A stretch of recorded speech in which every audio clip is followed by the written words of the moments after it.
ನಾನು ಮನೇಲಿ ಪೂಜೆ ಎಲ್ಲ ಮುಗಿಸ್ಕೊಂಡು ನಮ್ಮ BMTC ಬಸ್ಸಲ್ಲಿ ದೇವಸ್ಥಾನಕ್ಕೆ ಹೋಗೋಣ ಅಂತೇಳ್ಬಿಟ್ಟು ದೇವಸ್ಥಾನದ ಕಡೆ ಹೊರಟೆ. ನಮ್ಮ ಹೆಣ್ಮಕ್ಳಿಗಂತೂ ಬಸ್ ಫ್ರೀ ಇರೋದ್ರಿಂದ ತುಂಬಾ ಹೆಲ್ಪ್ಫುಲ್ ಆಗಿದೆ. ಯಾವುದೇ ದೇವಸ್ಥಾನಕ್ಕಾದರೂ ಹೋಗ್ಬೋದು, ಯಾವ ಕಡೆ ಬೇಕಾದರೂ ಹೋಗ್ಬೋದು. ಬಸ್ ಇಳಿದ್ಬಿಟ್ಟು ನನ್ನ ಫ್ರೆಂಡ್ಗೆ ವೆಯ್ಟ್ ಮಾಡ್ತಾ ಇದ್ದೆ. ಹಂಗೆ ಇಲ್ಲೊಂದು ನಾಯಿ ನೋಡಿದೆ.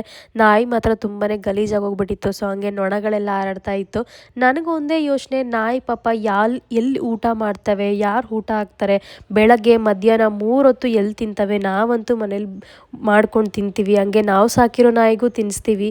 ಆದರೆ ಬೀದಿಲಿರೋ ನಾಯಿಗಳಿಗೆ ಎಲ್ಲಿ ತಿಂತವೆ ಏನು ಅಂತಲೇ ಗೊತ್ತಾಗಲ್ಲ.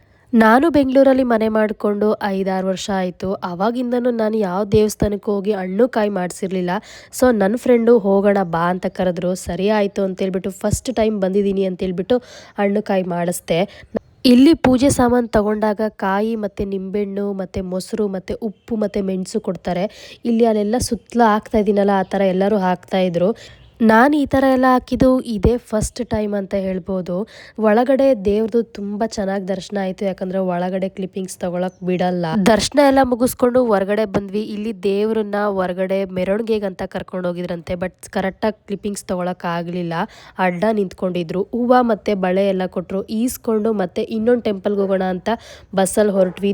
ತುಂಬಾ ಟ್ರಾಫಿಕ್ಕು. ಡ್ರೈವರ್ ಹೇಳಿದ್ರು ಸ್ವಲ್ಪ ದೂರ ನಡ್ಕೊಂಡು ಹೋಗಿ, ದೇವಸ್ಥಾನ ಅಲ್ಲೇ ಸಿಗುತ್ತೆ ಅಂತೇಳ್ಬಿಟ್ಟು. ನಡೆದು ಸಾಕಾಗೇ ಹೋಯ್ತು. ನಾವು ರ್ಯಾಪಿಡೋ ಮಾಡ್ಕೊಂಡೇ ಹೋಗ್ಬೇಕಿತ್ತು ಅಂತ ಅನಿಸ್ಬಿಡ್ತು.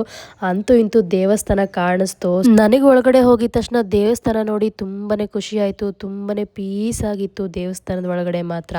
ಈ ದೇವರು ಮಾತ್ರ ತುಂಬ ಶಕ್ತಿವಂತೆ ಅಂತಲೇ ಹೇಳ್ಬೋದು. ಎಲ್ಲರೂ ಬಂದು ನಿಂಬೆಣ್ಣ ಅಲ್ಲೂ ದರ್ಶನ ಮುಗಿಸ್ಕೊಂಡು ಮನೆಗೆ ಬಂದರೆ ನನಗೊಂದೇ ಚಿಂತೆ, ಫಿಶ್ಗೆ ಫುಡ್ ಹಾಕಬೇಕು ಮತ್ತು ನಮ್ಮ ಝೂಝುಗೆ ಊಟ ಮಾಡಿಸ್ಬೇಕು.